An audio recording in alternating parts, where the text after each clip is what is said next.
ಇಲ್ಲ ನಾವು ಈಗ ಜಸ್ಟ್ ಒಂದು ಲುಕ್ ಲಾಂಚ್ ಮಾಡಿದ್ದೇವೆ. ನಂತರ ತಮಗೆ ಟ್ರೈಲರ್ ನಾನು ಮಾಡಿದ್ದೆ. ಆದರೆ ನೀವು ಪರ್ಮಿಷನ್ ತಗೊಂಡಿದ್ರಾ? ಯಾರನ್ನು ಕೇಳಿದ್ರಾ? ಸರ್ ನಾನು ಎಲ್ಲೂ ಯಾವುದೇ ಒಬ್ಬ ವ್ಯಕ್ತಿಗಳ ರಿಯಲ್ ಲೈಫ್ ಸ್ಟೋರಿನ ನಾನು ಮಾಡ್ತಾ ಇಲ್ಲ, ಅದಂತೂ ಸ್ಪಷ್ಟ ಕೊಡ್ತಾ ಇದ್ದೀನಿ.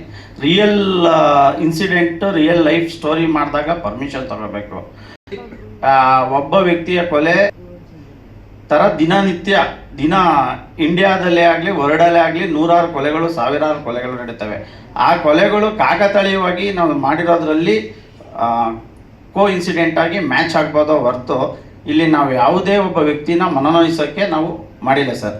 ಸರ್ ಈಗ ಇನ್ನೊಂದು ವಿಜೇತೆ ಅಂತ ಹಾಕಿದ್ರಿ, ಸೊ ಈ ಸಿನಿಮಾದಲ್ಲಿ ಹೀರೋ ಇನ್ನೋಸೆಂಟ್ ಸರ್ ತಾವು ನೋಡಿದಾಗ ಮರ್ಡರ್ ಅನ್ನೋದು ಕಾಮನ್ ಆಗಿರುತ್ತೆ ಕ್ರೈಮ್ ಥ್ರಿಲ್ಲರಲ್ಲಿ. ಮೂವಿಯಲ್ಲಿ ನಾನು ಹೇಳ್ತಾ ಇರೋದು ಆ ಘಟನೆ ಕಾಕತಾಳೀಯವಾಗಿ ಕೋ ಇನ್ಸಿಡೆಂಟ್ ಆಗಿ ಮ್ಯಾಚ್ ಆಗ್ತಾ ಇದೆ. ನಾವು repetitive title already tiger Prabhakar sir ಮಾಡಿದ್ದಾರೆ, ದರ್ಶನ್ ಸರ್ ಮಾಡಿದ್ದಾರೆ.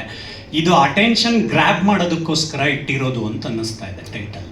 ಸರ್ ಈಗ ನಾವು ಕಮರ್ಷಿಯಲ್ ಇದ್ದೇವೆ ಸರ್.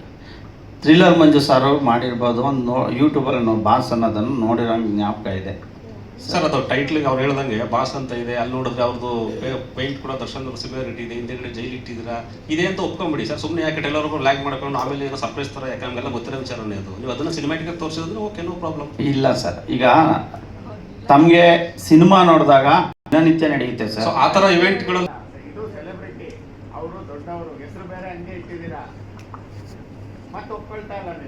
ಸರ್ ಅಲ್ಲಿ ನಾನು ಹೇಳ್ತಿಲ್ವಾ, ನಿಮಗೂ ಗೊತ್ತದು ಡಿವೋರ್ಸ್ ಅಂತ ಇದೆ, ಹೆಸರಿಟ್ಟಿದ್ ಮಾತ್ರಕ್ಕೆ ಅದೇ ಸಬ್ಮಿಟ್ ಆಗಿರಲ್ಲ ಸರ್.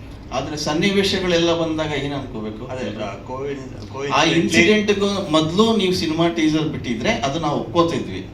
ಆದ್ರೆ ಇನ್ಸಿಡೆಂಟ್ ಎಲ್ಲ ಆದ್ಮೇಲೆ ಎಲ್ಲದೂ ಸೇಮ್ ಟು ಸೇಮ್ ಸಿಚುಯೇಷನ್ ನ ನೀವು ಸ್ಕ್ರೀನ್ ಮೇಲೆ ತರೋದಾದ್ರೆ ಒಪ್ಕೊಳ್ಳೋದು ಹೇಗೆ? ಆಮೇಲೆ ಇದು